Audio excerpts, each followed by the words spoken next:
नमस्कार, मैं रवीश कुमार। मोहलत मिली है, मुबारक हो। अमेरिका ने भारत को 30 दिनों की मोहलत दी है कि भारत रूस से तेल खरीद सकता है।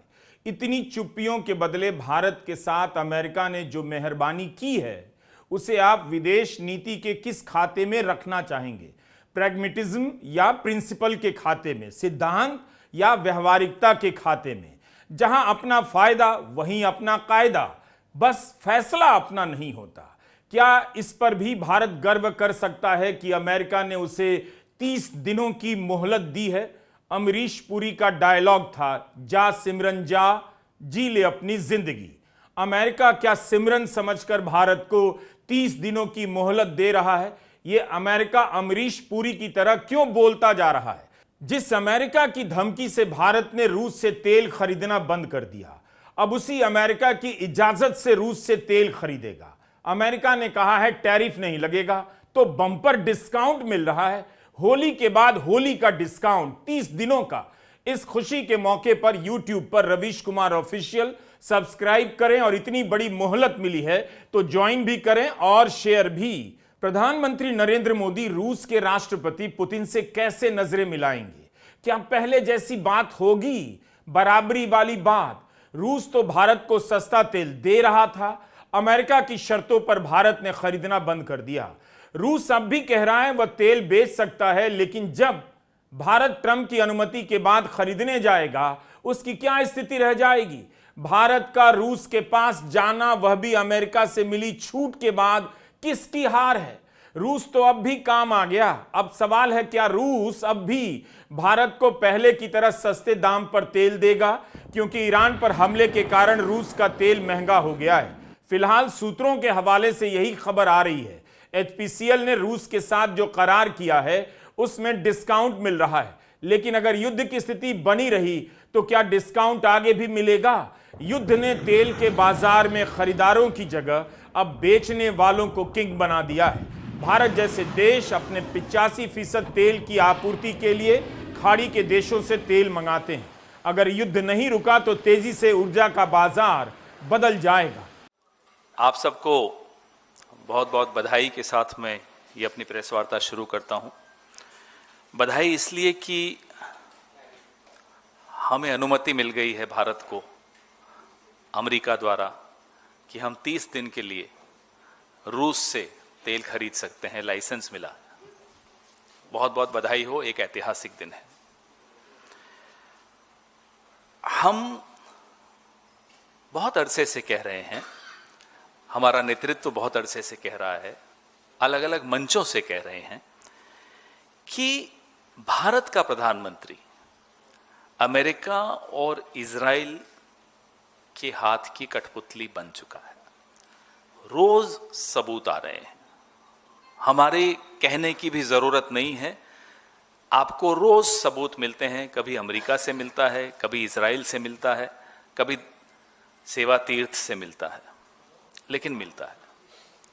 कई बार तो दिन में 2-2, 3-3, 4-4 बार सबूत मिलते हैं कि किस तरह की गुलामी भारत का प्रधानमंत्री आज कर रहा है। इसके अलावा ऊर्जा को लेकर भी कई बड़ी खबरें हैं, जिसके बारे में हम इसी वीडियो में आगे बात करेंगे कि भारत ने इमरजेंसी पावर का इस्तेमाल कर रिफाइनरी कंपनियों को क्यों आदेश दिया कि जितना उत्पादन कर सकते हैं इस वक्त कर लीजिए। लेकिन पहले मोहलत पाने की इस कूटनीति को समझना बहुत जरूरी है। इन शब्दों को कभी ना कभी आपने देखा होगा, हाथों से लिखा होगा, टाइप तो किया ही होगा, या नेताओं के भाषण में सुना होगा। गौरव, मर्यादा, आत्मसम्मान, प्रतिष्ठा, अस्मिता, स्वाभिमान, खुददारी, गरिमा, इकबाल, गैरत, वकार, शान, आबरू, इज्जत, अनफ, शौकत, रुतबा, जलाल। इनमें से कुछ शब्द एक दूसरे से काफी अलग हैं तो बहुत कुछ एक दूसरे के जैसे। मगर क्या हमारी यही हैसियत रह गई है कि अमेरिका तय करेगा भारत रूस से तेल ना खरीदे? अमेरिका तय करेगा भारत रूस से 1 महीने के लिए तेल खरीदे। ट्रंप के सलाहकार पीटर नवारो ने अगस्त में कहा कि रूस का तेल खरीदकर भारत रूस की वॉर मशीन को फंड कर रहा है। अगस्त महीने से भारत पर 25% का अतिरिक्त टैरिफ लगा।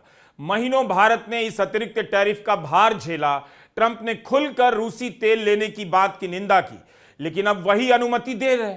अगर इन शब्दों में से किसी एक का भी मतलब ठीक से समझते हैं तो अमेरिका के इस आदेश की कॉपी को फाड़कर हवा में उछाल देना चाहिए था।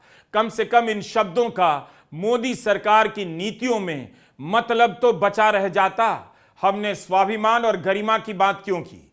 दिल्ली में रायसीना डायलॉग में अमेरिका के विदेश उप सचिव क्रिस्टोफर लैंडो का बयान सुनने के बाद पता चल जाएगा कि अमेरिका भारत के बारे में किस तरह से सोचता है। क्रिस्टोफर कहते हैं कि भारत को समझना चाहिए कि हम भारत के साथ वही गलती नहीं दोहराने वाले हैं जो हमने 20 साल पहले चीन के साथ की। ऐसा नहीं होने देंगे कि आप सारे मार्केट में कदम जमा लो और फिर हमसे ही आगे निकल जाओ जैसे चीन ने किया। अमेरिका के विदेश उप सचिव साफ साफ कह रहे हैं कि हम अपनी जनता के हित के हिसाब से काम करेंगे, भारत की सरकार अपनी जनता के हिसाब से करेगी। लेकिन क्या भारत की सरकार अपने हित के हिसाब से काम कर रही है, या जो भी कर रही है अब उसमें अमेरिका का ही हित नजर आता है? अमेरिका जब यह कहे कि चीन के साथ जो गलती की वो अब भारत के साथ नहीं करेंगे, इसका एक मतलब है चीन ने अमेरिका के लिए अपना बाजार खोला, अपनी जमीन दी, अपना सस्ता श्रम दिया। पैसे के चक्कर में अमेरिका की कंपनियां भागी भागी चीन पहुंची, चीन का लेबर एक्सपर्ट होता गया, चीन को टेक्नोलॉजी की समझ हो गई, धीरे धीरे वह अमेरिका के बराबर खड़ा हो गया, आगे निकल गया। तो अब अमेरिका यह भी तय करेगा कि भारत कितना विकास करे।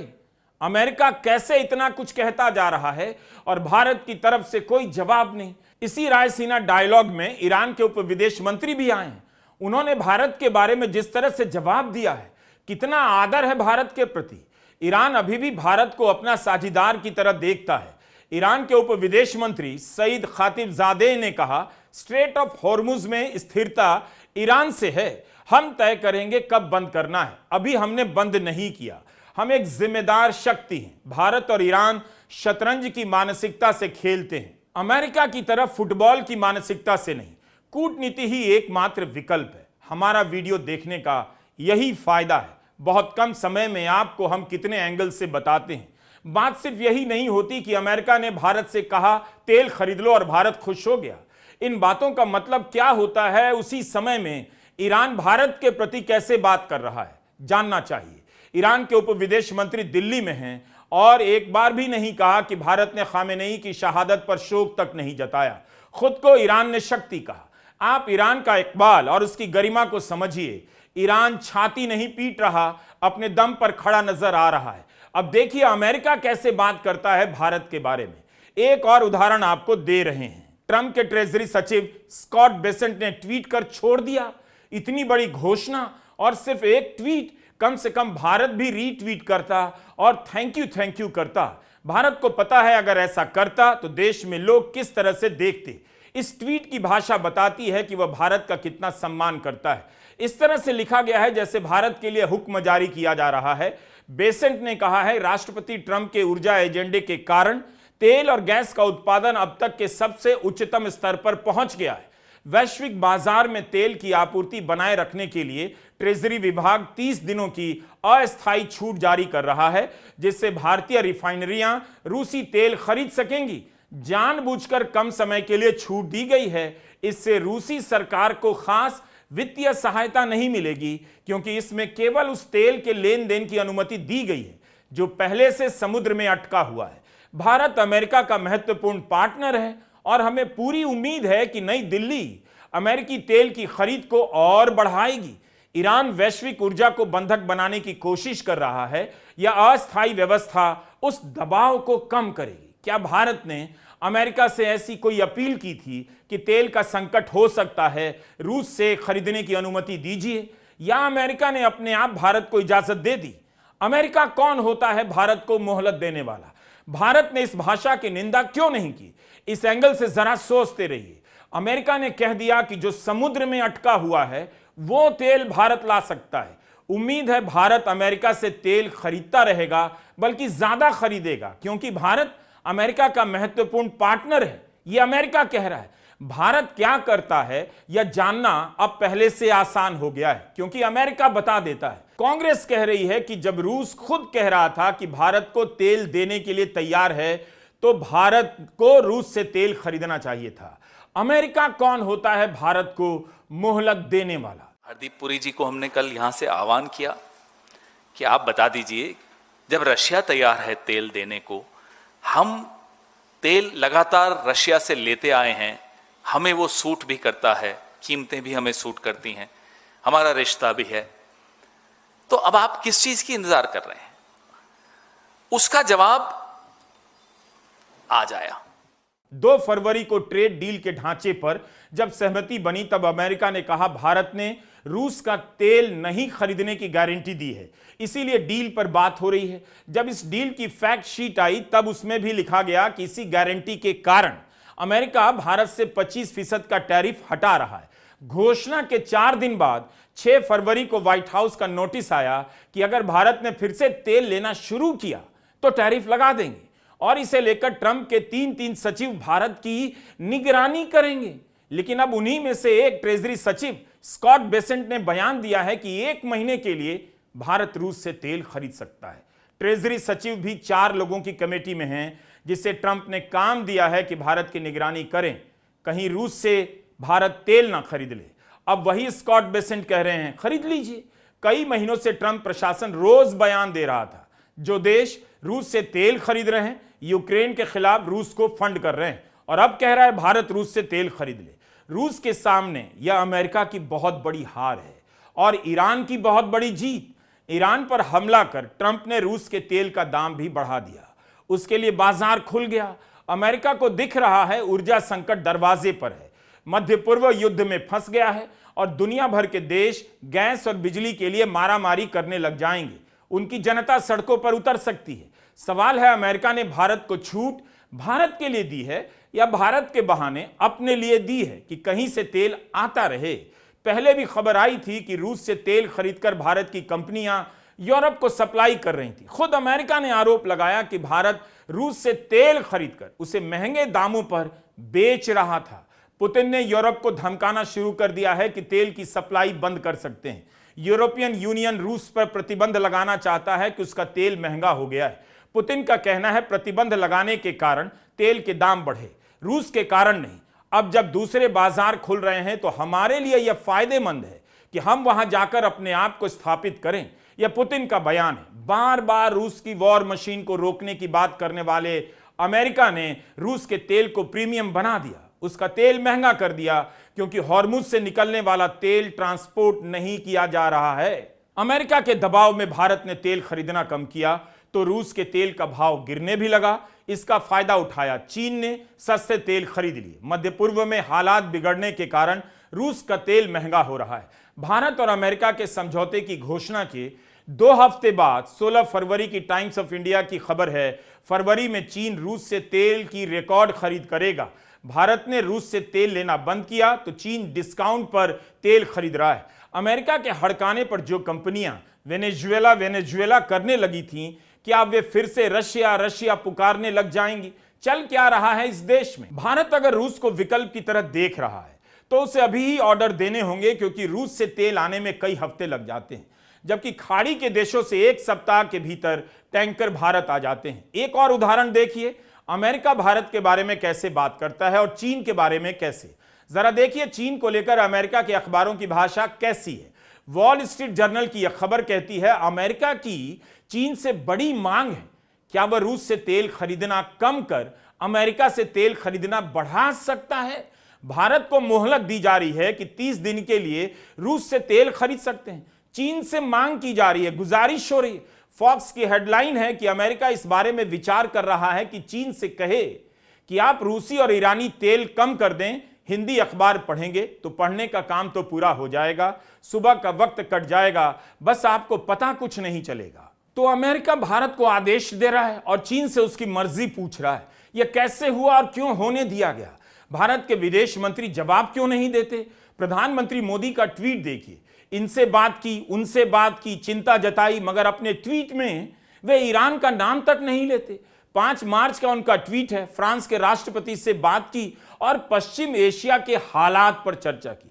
जिस देश पर हमला हुआ उसका नाम तक नहीं ले रहे। क्या आप नोट नहीं कर रहे? क्या अमेरिका के कारण यह सब किया जा रहा है?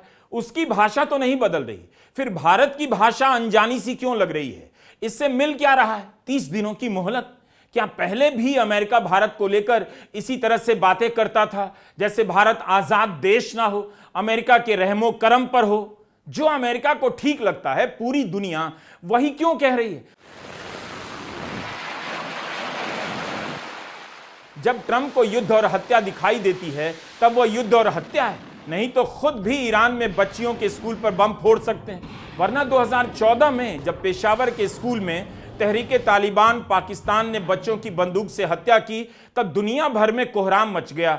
आतंकवाद पर कितनी बहस हुई। ईरान में स्कूली बच्चियों पर बम गिराया तो पश्चिमी मीडिया चुप हो गया, आतंकवाद की परिभाषा भूल गया। WHO ने कहा है कि इस बार ईरान में 13 अस्पतालों पर हमला किया गया। गजा में तो सारे अस्पताल नष्ट कर दिए गए। तेहरान में गांधी अस्पताल पर हमला हुआ, तब क्यों भारत चुप रहा? गांधी के नाम पर बने अस्पताल पर इस्राइल अमेरिका बम गिरा गए और भारत में चर्चा तक नहीं। यह ईरान का सबसे बड़ा निजी अस्पताल था, इसके परिसर में गांधी की प्रतिमा लगी थी। निहत्थे सैनिकों को समुद्र में मरने के लिए अमेरिका ने छोड़ दिया, भारत उस पर भी चुप रहा। और अब इन चुप्पियों के बदले उसे रूस से तेल खरीदने की मोहलत मिली है 30 दिनों की। कांग्रेस की प्रेस कॉन्फ्रेंस आक्रामक होने लगी है। पवन खेड़ा ने कहा कि इस अपमान पर भारत को अमेरिका के साथ ट्रेड डील रद्द कर देनी चाहिए। राहुल गांधी जी ने चुनौती दी प्रधानमंत्री को और कहा कि अभी वक्त है, अमेरिका की सुप्रीम कोर्ट ने ट्रेड डील के खिलाफ या टैरिफ्स के खिलाफ एक ऑर्डर पारित किया है, अब आप ट्रेड डील पे हस्ताक्षर मत कीजिए और पलट जाइए, छोड़ दीजिए इस ट्रेड डील को। नहीं, ट्रेड डील से पीछे हटने की हिम्मत नरेंद्र मोदी नहीं कर सकते। अब आते हैं दूसरे हिस्से पर। भारत में गैस और तेल को लेकर क्या चल रहा है, क्या होने वाला है? रॉयटर्स की निधि वर्मा की रिपोर्ट है कि भारत सरकार ने आपातकालीन शक्ति का आह्वान करते हुए रिफाइनर्स को आदेश दिया कि एलपीजी का उत्पादन जितना बढ़ा सकते हैं बढ़ा दें ताकि कमी ना हो। सरकारी आदेश के हवाले से यह रिपोर्ट की गई है। अगर एलपीजी की कमी की आशंका है तो सवाल है सरकार बाकी आपूर्ति के लिए क्या कर रही है? पवन खेड़ा ने कहा कि ऊर्जा संकट को लेकर मोदी सरकार सूत्रों के हवाले से क्यों जानकारी दे रही है? उन बयानों में रूस का नाम तक नहीं लिया गया। क्या अभी तक भारत अमेरिका से अनुमति का इंतजार ही कर रहा था? कल जब हमारी प्रेस वार्ता हुई तो जो 28 फरवरी से सरकार चुप थी, सो रही थी, अचानक अपनी कटती हुई नाक देखते हुए अचानक जागी। और हमारे साथी हैं एएनआई वाले, उनके ट्वीट हमने देखे, सोर्स बेस्ड। सोर्सेस कह रहे हैं कि भारत की जो एनर्जी नीड्स हैं वो सिक्योर हैं, सुरक्षित हैं। सोर्सेस कह रहे हैं, वो सोर्सेस कौन है हमें नहीं मालूम। वही स्टेटमेंट आगे बोलता है ऑस्ट्रेलिया कनाडा से हम तेल खरीद सकते हैं, सोर्सेस। फिर कहता है वही स्टेटमेंट कि यूएई और यूएस से भी बातचीत चल रही है, सोर्सेस। फिर उसी सोर्स ने अगला स्टेटमेंट दिया कि हम इंटरनेशनल एनर्जी एजेंसी आईईए और OPEC organization of the petroleum exporting countries से भी बातचीत कर रहे हैं। तीसरा स्टेटमेंट। चौथा स्टेटमेंट कि हमारे पास कहीं डरने की, घबराने की कोई आवश्यकता नहीं है, हमने अपने आप को पूरी तरह से सुरक्षित कर दिया है, हमारी एनर्जी रिक्वायरमेंट्स को हमने सुरक्षित कर दिया। इस पूरे स्टेटमेंट में जो सोर्सेस का था, रशिया का नाम नहीं था। क्यों नहीं था? सोचिए। क्योंकि जब यह स्टेटमेंट हमारी प्रेस कॉन्फ्रेंस के जवाब में बनाया जा रहा था तब अमेरिका में रात थी, अमेरिका सो रहा था। उनके जागे बगैर, उनसे अनुमति लिए बगैर रशिया शब्द हम कैसे लिख सकते थे? अमेरिका जागा। भारत में तेल के संकट को लेकर हर अखबार में विश्लेषण भरे पड़े हैं, वेबसाइट में भी। सभी में करीब करीब एक जैसी बातें हैं कि भारत कतर, सऊदी अरब, यूएई और कुवैत से प्राकृतिक गैस, तरल प्राकृतिक गैस, कच्चा तेल मंगाता है। वो स्ट्रेट ऑफ होर्मुज से आता है और ईरान ने कहा स्ट्रेट ऑफ होर्मुज से अमेरिका, इस्राइल, यूरोप और अमेरिका के सहयोगियों के लिए तेल ले जाने की इजाजत नहीं। ईरान ने यह नहीं कहा कि अमेरिका के सहयोगी कौन हैं, लेकिन ईरान के जिस बयान की मीडिया में चारों तरफ चर्चा है उसमें भारत का नाम क्यों नहीं? केवल यही है कि चीन और रूस को स्ट्रेट ऑफ हॉर्मुज से गुजरने दिया जाएगा। जिस भी टैंकर पर चीनी झंडा होगा नहीं रोका जाएगा। लेकिन अगर अमेरिका, इस्राइल, यूरोप के टैंकरों ने गुजरने की कोशिश की तो उसे उड़ा दिया जाएगा। अब यहां उस खबर को याद कीजिए कि अमेरिका ने दावा किया है कि ईरान के तमाम युद्धपोत को नष्ट कर दिया है। अगर ऐसा है तो ईरान का अभी भी स्ट्रेट ऑफ हॉर्मुज में दबदबा कैसे है? इसके बाद भी ट्रंप क्यों कह रहे हैं कि अमेरिका की नेवी तेल के टैंकरों को स्ट्रेट ऑफ हॉर्मुज से एस्कॉर्ट करवा सकती है? अगर ऐसा है तो अमेरिका उन जहाजों को सुरक्षा दे क्यों नहीं रहा जिन्होंने हॉर्मुज से गुजरना बंद कर दिया? बीमा कंपनियों के दबाव में सैकड़ों टैंकरों ने स्ट्रेट ऑफ हॉर्मुज से जाना बंद कर दिया है। 5 मार्च की स्थिति यह है कि स्ट्रेट के दोनों तरफ 200 से अधिक जहाज फंसे हुए हैं। उनके आगे हजारों जहाज रुके हुए हैं। सिर्फ एस्कॉर्ट देने से ईरान के हमले से बचाव की गारंटी पूरी नहीं मिलती। हमला तब भी हो सकता है। अब तो खबर आ रही है कि ईरान अमेरिका के जहाजों पर हमला करेगा। ईरान के विदेश मंत्री अब्बास अरागची ने कहा है कि ईरान का हॉर्मुज को बंद करने का कोई इरादा नहीं, ना ही वह अमेरिका से कोई युद्ध विराम या किसी और मुद्दे पर बातचीत करना चाहता है। अरागची ने कह दिया कि अगर अमेरिका ने ईरान में जमीनी कार्रवाई की तो यह दुश्मनों के लिए पूरी तरह से बर्बादी होगी। ईरान उस दिन के लिए हमेशा से तैयार है। स्ट्रेट ऑफ हॉर्मुज प्रभावित है या नहीं, इसे लेकर कई तरह की खबरें चल रही हैं। अब तक 8 से अधिक जहाजों पर हमले की खबर को आप कैसे देखेंगे? 1 मार्च को ईरान ने स्काईलाइट नाम के तेल के टैंकर पर हमला किया। आरोप लगाया ईरान की चेतावनी के बाद भी जहाज वहां से निकलने की कोशिश कर रहा था। 4 लोग घायल हुए लेकिन सभी बचा लिए गए। अगले ही दिन ओमान के पास एक और तेल टैंकर पर हमला हुआ। इस हमले में एक भारतीय नागरिक की मौत हो गई। इसलिए ईरान के इस दावे पर संदेह भी होता है कि हॉर्मुज अभी तक बंद नहीं है। 2 मार्च सोमवार के दिन IRGC के एक वरिष्ठ अधिकारी ने कहा कि हॉर्मुज बंद कर दिया गया है और कोई भी जहाज वहां से गुजरा तो हमला कर दिया जाएगा। ईरान के मीडिया में यह बयान प्रकाशित हुआ। पश्चिमी मीडिया में इसे ईरान की ओर से अब तक की सबसे खुली धमकी के रूप में दिखाया गया। ईरान लंबी लड़ाई के लिए तैयार है। इसी वजह से चिंतित अमेरिका अब वैकल्पिक इंतजाम में जुट गया है। क्या इससे यह अंदाजा मिलता है कि भारत अब यह समझने लगा है कि ईरान के साथ युद्ध लंबा खींचेगा और अगर रूस से तेल की सप्लाई नहीं हुई तो आने वाले दिनों में गैस और पेट्रोल डीजल का संकट हो सकता है। भारत के पास भंडार करने की क्षमता कम है। चीन ने जहां 1 अरब बैरल से अधिक कच्चा तेल के भंडारण की क्षमता बना ली है, भारत 100 मिलियन बैरल का ही भंडारण कर सकता है। भंडारण क्षमता और बैटरी संचालित परिवहन और मैन्युफैक्चरिंग के कारण चीन अभी सुरक्षित स्थिति में है। कई जगह रिपोर्ट हुआ है कि भारत के पास कच्चे तेल का 30 से 35 दिनों का ही रिजर्व है।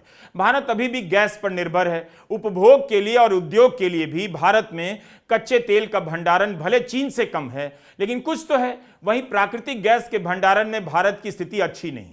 अभी भी भारत LPG की खपत का 80% से अधिक आयात करता है और यह सभी आयात खाड़ी के देशों से होता है। एक साथ पेट्रोल और गैस का संकट आया तो हाहाकार मच जाएगा। 9 फरवरी को पेट्रोलियम मंत्री हरदीप सिंह पुरी ने राज्यसभा में कहा, भारत के पास 74 दिनों का स्टॉक है। 3 मार्च को सरकार के सूत्रों से मीडिया में खबर छपी कि भारत के पास अगले 25 दिनों के लिए पेट्रोल डीजल का भंडार है। 74 दिनों के भंडार से भारत 25 से 35 दिनों के भंडार पर कैसे आ गया? Together, if you look at the reserves in the caverns and what is held by us in our refineries and what is on floating platforms at our ports together and our products, it comes to 74 days.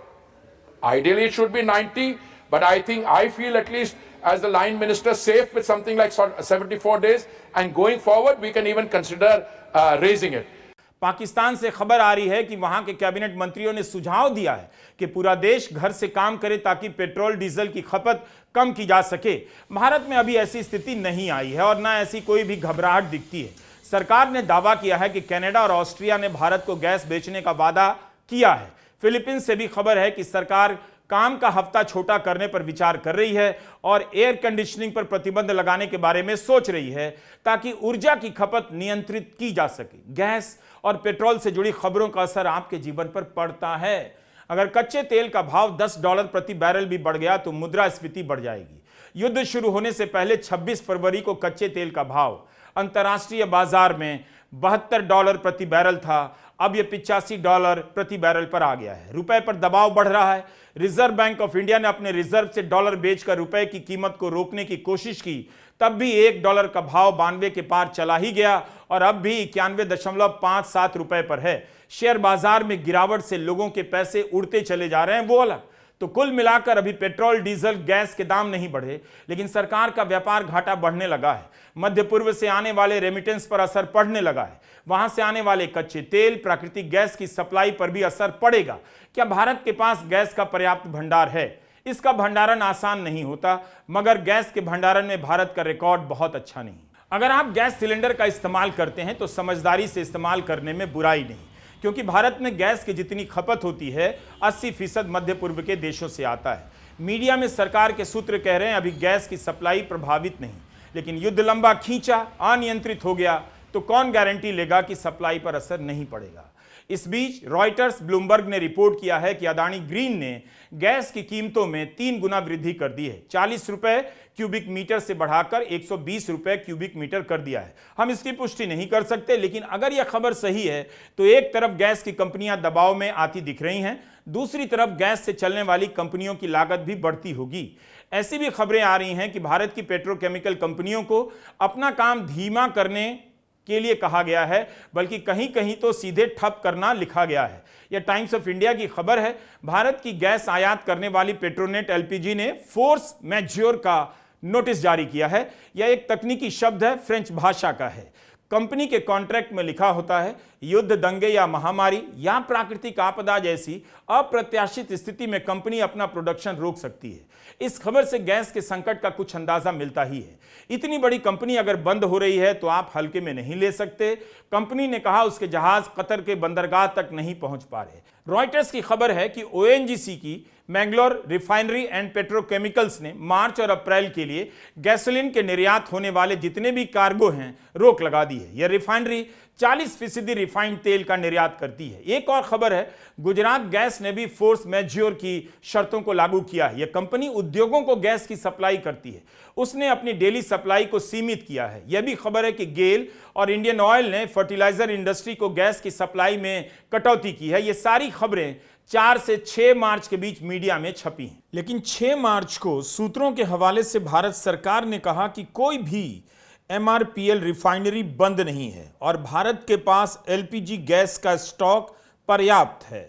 अलग अलग दिन और अलग अलग जगहों पर छपी खबरों को जब आप एक जगह देखते हैं तो अंदाजा मिलता है कि ईरान पर हमले के कारण कहां कहां असर हो सकता है। अगर गैस की सप्लाई करने वाली कंपनियां उद्योगों से कह रही हैं हम पहले की तरह गैस नहीं दे पाएंगे, तो भारत को कितने स्तर पर नुकसान हो रहा होगा अंदाजा नहीं कर सकते। सिर्फ आपको पता नहीं क्योंकि बताया नहीं जा रहा। इस सवाल का जवाब पेट्रोलियम मंत्री हरदीप सिंह पुरी क्यों नहीं दे रहे?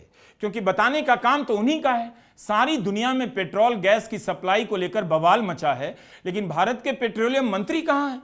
क्या उन्हें हर दिन प्रेस में आकर ताजा स्थिति के बारे में देश को नहीं बताना चाहिए? क्या हरदीप सिंह पुरी पवन खेड़ा से डील नहीं कर सकते कि आप इस्तीफे की मांग मत कीजिए, हमें प्रेस कॉन्फ्रेंस करनी है, हर दिन एप्स्टीन फाइल के बारे में मत बताइए, उससे मुलाकातों के सबूत जनता को मत बताइए। यह तब है जब भारत में एप्स्टीन फाइल को लेकर कवरेज ना के बराबर हुई, मगर पवन खेड़ा हरदीप सिंह पुरी को घेरने का कोई मौका नहीं छोड़ते और पुरी साहब जवाब ही देने नहीं आते। हमारे रिकॉर्ड करने के समय अमेरिका के ट्रेजरी सचिव स्कॉट बेसेंट का बयान आए हुए 8 घंटे से अधिक समय हो गए। अभी तक पेट्रोलियम मंत्री हरदीप सिंह पुरी का इस बारे में कोई ट्वीट तक नहीं आया। उनके ट्विटर पर आखिरी ट्वीट भारतीय क्रिकेट टीम के T20 के फाइनल में प्रवेश करने पर बधाई है, तो जनाब मैच देख रहे हैं। हरदीप पुरी 2014 से दिन में सोते हैं, रात को जागते हैं। वो अमेरिका के टाइम जोन में अपने आप को हमेशा महसूस करते हैं। वो एप्स्टीन के आइलैंड में हो, कहां हो हमें नहीं मालूम, लेकिन जब भी जहां भी होते हैं वो दिन में सोते हैं, रात को जागते हैं। ये साबित हो गया क्योंकि आज सुबह जो कल हमने चुनौती हरदीप पुरी को दी थी कि जवाब दीजिए रशिया से आप तेल लेंगे या नहीं लेंगे, जवाब हरदीप पुरी से नहीं आया क्योंकि उनके आका ने जवाब दे दिया। उनके आका ने आज हमें लाइसेंस दे दिया। ये लाइसेंस देने का जो अधिकार है भारत में वो किसको है? Director general foreign trade, DGFT। वो था कल तक, वो अधिकार अब वॉशिंगटन डीसी को चला गया। They are giving us a license for 30 days। It's not just a license, it's a waiver. Waiver कहां दिया जाता है? वेवर वहां दिया जाता है जहां रेस्ट्रिक्शन डाली जाती है। और अभी ट्रेड डील पे हस्ताक्षर नहीं हुए हैं, लेकिन ट्रेड डील लागू हो गई। तो कितना कुछ है जानने के लिए। हमारा आपका काम है कि आज के नेताओं की सनक को ठीक से पहचानें, उनकी चुप्पियों को समझें। युद्ध से किसी को कुछ नहीं मिलता। कई दिन गुजर गए और अभी तक सब गुलेल चलाने में लगे हैं कि युद्ध कहीं लंबा खिंच गया तो क्या होगा। एक चीज और नोट करें, सब कुछ विश्लेषणों से भरा हुआ है। जियोपॉलिटिक्स के नाम पर कचरा फैला दिया गया है और जिन लोगों की मौत बमबारी में हुई उनके नाम तक नहीं मालूम। आप उन बच्चियों का नाम नहीं जानते जिनके ऊपर अमेरिका ने बम गिराया। इसराइल के उस मोहल्ले का हाल नहीं जानते जहां ईरान का बम गिरा और तबाही हुई होगी। इंसान इस पूरे मामले से गायब है। केवल हथियारों के नाम है, देशों के नाम है, नेताओं के नाम और उनके बयान है। यह जो दुनिया में हो रहा है एक दिन घूमता हुआ उनके दरवाजे पर भी पहुंचता है। जो इस खेल को ठीक से नहीं समझते, अनजान बने रहते हैं। अमेरिका अगर भारत को मोहलत देने लगे और भारत इसे तोहमत ना समझे तो कम से कम आप इस सोहबत को सलाम मत कीजिए। मोहलत, तोहमत और सोहबत को याद रखिए। नमस्कार, मैं रवीश कुमार।